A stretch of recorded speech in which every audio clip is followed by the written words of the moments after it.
Бақыт деген не? Бұл сұрақтың жауабы жерде өмір сүрген адамдардан да көп.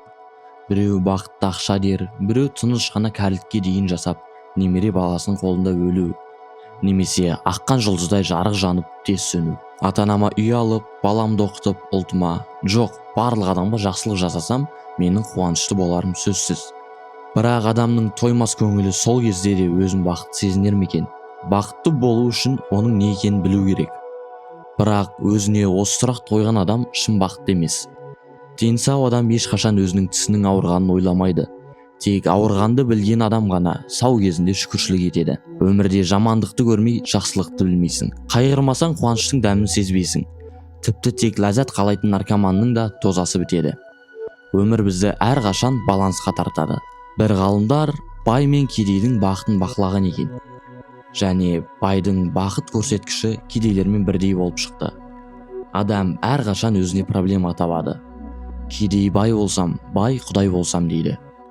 Онда біз мүлде бақытты бола алмаймыз деген сөз бе?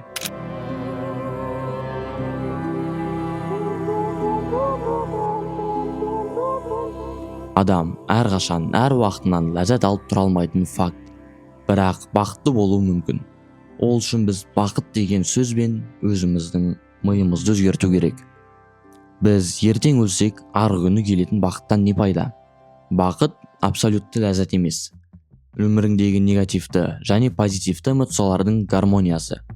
Барынша табиғи, шынайы кейпі. Себебі ол тек бізге өмір сүруге мотивация беру үшін ғана арналған бағдар. Біз позитивті эмоция алғанда өзімізді бақытты сезінеміз. Сол үшін де эмоция керек. Бар адамның бақытты емес екені хақ. Бақытқа лайық болу да еңбек. Адам туыла сала бақытты болса, кайфтағы наркоманнан айырмашылығы аз болады. Ал арнайы сол бақытқа жылжыса, өзін бақытты санауына құқы бар. Бақытты позитивті эмоциялар көбірек сезіну деп аламыз. Мен енді сол эмоцияларды көбірек сезу үшін лайфхактар айтамын. Күннің басталуы мен біздің көңіл күйіміздің жақсы болуы өте маңызды. Бұл біздің бар күнімізге әсер етеді. Ал егер ұйқың қанбаса, шаршап тұрсаң, демалып үлгермесең, күннің басы құртылып қойды. Ұйқылы ояу өзіңді жақсы сезіну өте қиын. Сондықтан ұйқыны түнде реттеу керек. Жатар алдында телефонды қарама, жарықты өшір, жуын және күнделікті режиміңді сақта. Адам күрделі биоробот. Буындарың шырқырап, ішің ауырып тұрса, өзіңді бақытты сезіну қиын. Денсаулық зор байлық, ал тұрақты жаттығулар психологтан жақсы көмектеседі. Жүгіру, спортпен шұғылдану, серуендеу, дұрыс тамақ жеу өте маңызды. Біз солай денсаулығымыз сақтаймыз. Тағы да ұмытпас қағида, бәрі өз жөнінен болу керек.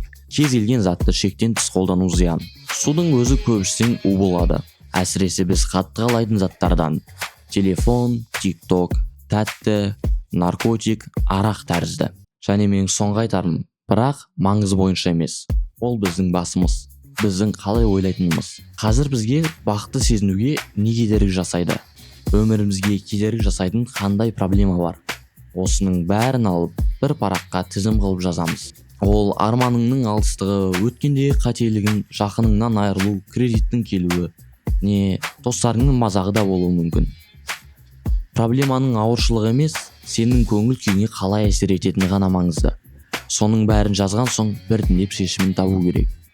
Адам басындағы проблемалардың шешімін біледі. Бірақ ол көбінесе не қиын, не өз көрмегендей болады. Шешілмейтін проблема жоқ. Болмай бара жатса, ол затқа проблема деп қарамай қоюға болады. Адамды малдан артық ететін де осы адаптация ғой. Біз бәріне көне береміз.